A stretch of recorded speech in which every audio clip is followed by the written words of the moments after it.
दोस्तों आज की इस वीडियो में हम लोग वोडाफोन आइडिया स्टॉक के बारे में बात करने वाले हैं। रिटेल इन्वेस्टर का हमेशा प्रायोरिटी होता है ऐसे स्टॉक को पकड़ना जिनकी प्राइस बहुत कम होती है और इस माहौल में किस तरीके से उनके पैसे भी जा सकते हैं। और आज की इस वीडियो में इसके फंडामेंटल्स और फाइनेंशियल्स को देखने की कोशिश करेंगे कि एज ए इन्वेस्टर आपको कौन कौन सी चीज़ों का ध्यान रखना है और कहीं ना कहीं आप क्या गलती कर रहे हो और वोडाफोन आइडिया क्या उसके जो लेवल्स थे जो कुछ दिनों पहले या कुछ साल पहले कहीं ना कहीं ये 100 रुपए के ऊपर ट्रेड हुआ करता था 10-12 साल पहले। क्या वो उसके लेवल्स ये फिर से भी आएँगे या फिर ये यही इस लेवल के ऊपर ये रह सकता है? इसके बारे में डिटेल में बात करेंगे। वीडियो को मैं स्टार्ट करूँ उससे पहले चैनल के ऊपर आप पहली बार आए हो, मुझे पहली बार देख रहे हो तो मेक श्योर कीजिए चैनल को आप सब्सक्राइब करो। यहाँ पे हम लोग स्टॉक मार्केट के रिलेटेड बहुत सारी चीज़ों के बारे में बात करते हैं। सबसे पहले तो मैं आपको बताना चाहता हूँ वोडाफोन आइडिया के बारे में कि अगर आप सोच रहे हो कि आप आपने ₹7 का स्टॉक लिया और फिर भी ये बहुत-बहुत सस्ता स्टॉक है और इससे आपको ज़्यादा फ़र्क नहीं पड़ेगा, ₹7 का स्टॉक तो ज़ीरो नहीं होगा और ये 7 का स्टॉक अगर 70 हो जाएगा तो मेरे पैसे 10 गुना हो जाएँगे। तो शायद आप बहुत गलत स्टॉक में फँस हो सकते हो और कहीं न कहीं ऐसे स्टॉक स्टॉक मार्केट में बहुत ज़्यादा है जहाँ पे आपको ऐसा लगता है कि ये बहुत चीप है, लेकिन एक्चुअली में वो चीप होते नहीं है। अगर हम इसके रिटर्न्स की बात करते हैं तो एक ही साल के अंदर ये स्टॉक 45% तक नीचे आ चुका है। अगर मैं 5 साल की बात करता तो 5 सालों में भी इसने कहीं पे भी पॉजिटिव रिटर्न्स नहीं बनाए, जहाँ पे पूरा स्टॉक मार्केट अपना बुल रन कंप्लीट कर चुका है, वहाँ पे भी स्टॉक ने अपना कुछ नहीं कर पाया है। अगर मैं ऑल टाइम रिटर्न्स की बात करता हूँ तो 2007 के अराउंड ये स्टॉक 70-80 रुपए के आसपास आपको ट्रेड होता नज़र आता था। वहाँ से लेकर अभी तक ये स्टॉक ने 85% तक अपने इन्वेस्टर के पैसे को इरोड कर चुका है। अगर हम फंडामेंटल्स की बात करते हैं तो मार्केट कैप इसका 78,000 करोड़ के आसपास है। पी रेशियो इसका नेगेटिव है, इसका मतलब ये कि कंपनी प्रॉफिट नहीं बना रही है। रिटर्न ऑन इक्विटी 38.94 के आसपास है, ईपीएस भी इसका नेगेटिव है। इंपॉर्टेंट है इसके रेवेन्यूज और प्रॉफिट्स। अगर आप 2021 के रेवेन्यूज देखोगे तो 42,000 करोड़ के आसपास रेवेन्यूज थे, वहाँ से वो रेवेन्यूज स्टैग्नेंट ही रहे। 44,592 करोड़ के आसपास रेवेन्यू 2025 में इसने रिपोर्ट किया, लेकिन इसमें कुछ एक्सपोनेंशियल ग्रोथ नहीं आई है।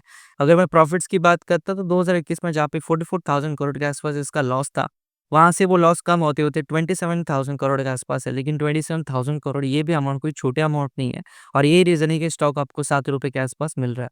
दूसरी बात शेयर होल्डिंग पैटर्न में रिटेलर के पास इस कंपनी का 64% स्टेक है।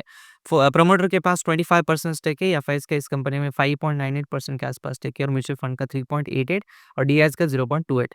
अब क्या है इसमें मैं थोड़ी ब्लंट बातें बताना चाहता हूँ। पहली बात तो अगर आप रिटेल इन्वेस्टर हो, अगर आपने ऐसे स्टॉक में इन्वेस्ट किया है वोडाफोन आइडिया जैसे और इससे भी आप एक्सपेक्ट कर रहे हो कि आपके मल्टीबैगर स्टॉक आपको रिटर्न देगा, तो शायद आप कभी भी स्टॉक मार्केट में पैसे नहीं कमा पाओगे।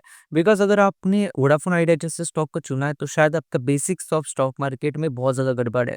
दूसरी बात कि स्टॉक की प्राइस के ऊपर कभी भी मत जाओ दोस्तों, स्टॉक का प्राइस आपको हमेशा सही चीज़ें नहीं बताता।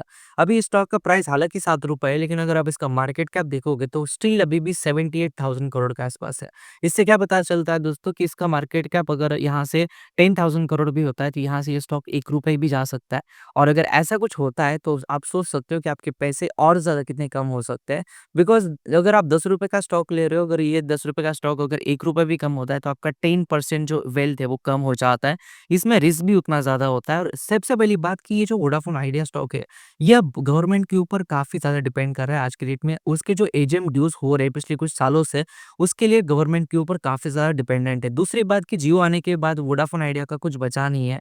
पहले तो ये आइडिया था, फिर वोडाफ़ोन के साथ मर्जर कर लिया, सब कुछ कर लिया इस कंपनी में, फिर भी इस कंपनी टक्कर नहीं दे पा रही है एयरटेल और जियो को। दूसरी तीसरी बात कि एयरटेल ने अपने आप को जिस तरीके से सँभाला है आइडिया उस तरीके से अपने आप को सँभाल नहीं पा रहा है।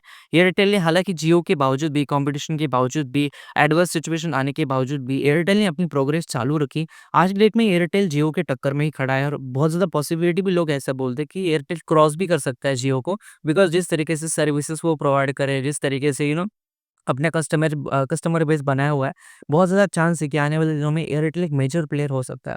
लेकिन उसके साथ आइडिया कहाँ पे सर्वाइव करेगा? गवर्नमेंट का ट्राई यही चल रहा है कि जो डुओपोली है उसको हम खत्म कर पाएँगे, लेकिन ये कब तक गवर्नमेंट भी उनको सपोर्ट कर पाएगा? आज की डेट में 5G इंटरनेट आ चुका है।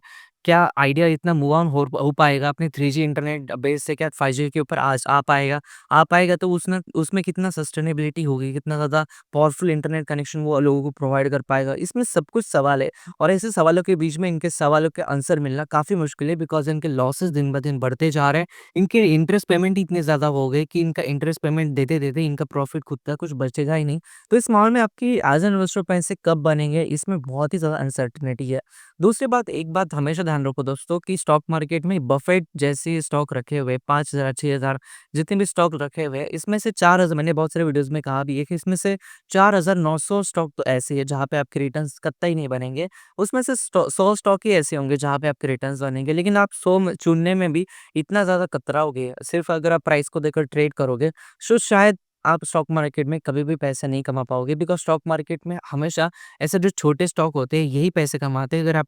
अगर आपकी ऐसी अंडरस्टैंडिंग है, अगर आप इस भ्रम में हो कि आपके पैसे ऐसे छोटे-छोटे स्टॉक में बना के आपके बन जाएगा, शायद आप बहुत गलत स्टॉक में फँस जाओगे, बिकॉज़ स्टॉक मार्केट में जो दिखता है वो कभी भी होता नहीं है और जो होता है वो कभी भी दिखता नहीं है। तो ये था आज का वीडियो को कमेंट करो, उससे पहले चैनल को सब्सक्राइब कर देना, वीडियो को लाइक कर देना। धन्यवाद दोस्तों, ये वीडियो देखने के लिए धन्यवाद।